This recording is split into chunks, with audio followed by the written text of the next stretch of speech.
Hello বন্ধুরা, good morning তোমাদের সবাইকে। তো আমার নতুন আরেকটা ভিডিওতে তোমাদের সবাইকে অনেক অনেক স্বাগত। তো আজ আমি কোনো ব্লগ ভিডিও শ্যুট করিনি, আমি আজকে একটা জায়গাতে যাচ্ছি, তার জন্য আমি তোমাদের সাথে একটু প্রথমেই ট্রানজ্যাকশন করে নিলাম একটা সুন্দর করে। তারপরে এই যে আমি গুটি গুটি পায়ে চলে যাচ্ছি। আর কোথায় যাচ্ছি তোমরা একটু পরেই দেখতে পাবে যে আমি কোথায় গেছিলাম। আর এই যে এখানে আমাদের বাড়ির রাস্তা হলো এটা। এই যে রাস্তায় উঠে গেলাম, আর এখানে দেখতে পাচ্ছি ছোট ছোট ছাগল ছানা ওদেরকে দেখতে আমার খুব ভালো লাগে এগুলো। তারপরে গরুর ছোট বাচ্চাগুলোকে, আর বড়গুলোকে আমি খুব ভয় পাই, তার জন্য আমি অত যাই না। আর এই যে দেখতে পাচ্ছ আমি গুটি গুটি পায়ে চলে এসেছি বাজারে। আর এখানে আমার হাজব্যান্ড দাঁড়িয়েছিল আমার জন্য, মানে ও আমার জন্য ওয়েট করছিল আর কি।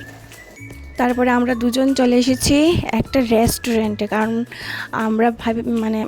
আমরা দুজনেই ডিসাইড করেছিলাম যে আজকে আমরা বাড়িতে খাবো না, আমরা একটু ভালো মন্দ খাবো তার জন্য চলে এসেছি। আর ভালো মন্দ মানেই তো হলো বিরিয়ানি, আর বিরিয়ানি আমার সবথেকে ফেভারিট একটা জিনিস, যার জন্য আমি চলে এসেছি। আর আমার বড় খুব বিজি ছিল সেই দিন, কিন্তু তারপরেও আমি বললাম, আর ও তো মাছ মাংস বিরিয়ানি ওগুলো খুব পছন্দ করে, যার জন্য বলাতে আর না করেনি। তাই আমরা দুজনে একটুখানি সময় কাটিয়ে নিলাম। তো আসলে হাজার ব্যস্ততার মধ্যেও কখনো কখনো একটু সময় বের করে নিতে হয় নিজেদের জন্য, তো সেটাই করলাম আমরাও। হাজার ব্যস্ততার মধ্যেও একটু সময় বের করে নিয়েছে। ও ওর কাজে ব্যস্ত ছিল, প্লাস আমিও আমার বাড়ি ঘরের কাজে রান্নাবান্নাতে ব্যস্ত ছিলাম, কিন্তু তারপরেও ভাবলাম চলো একটু সময় কাটানোই যায়। তো তারপরে আমার বর আমাকে আবার টোটো দিয়ে একটু এগিয়ে দিয়ে চলে গেল, একা একা আসবো ভেবে। তো বললো যে চলো ঠিক আছে তোমাকে একটু দিয়ে আসি। তো আমি চলে এসেছি বাড়িতে।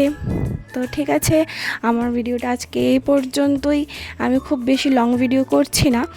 তো আমার ভিডিওটা তোমাদের কাছে কেমন লেগেছে আমাকে অবশ্যই জানাবে কমেন্ট করে। আর এই যে দেখতে পাচ্ছিলাম এখানে বৃষ্টি পুরো কাদা কাদা হয়ে গেছে, আর টমি একা একা ঘুরে বেড়াচ্ছিল। তো একটু টমির সাথে কথা টথা বলে আমি চলে এসেছি ঘরে। খাওয়া দাওয়া শেষ, এখন ঘুমিয়ে পড়বো।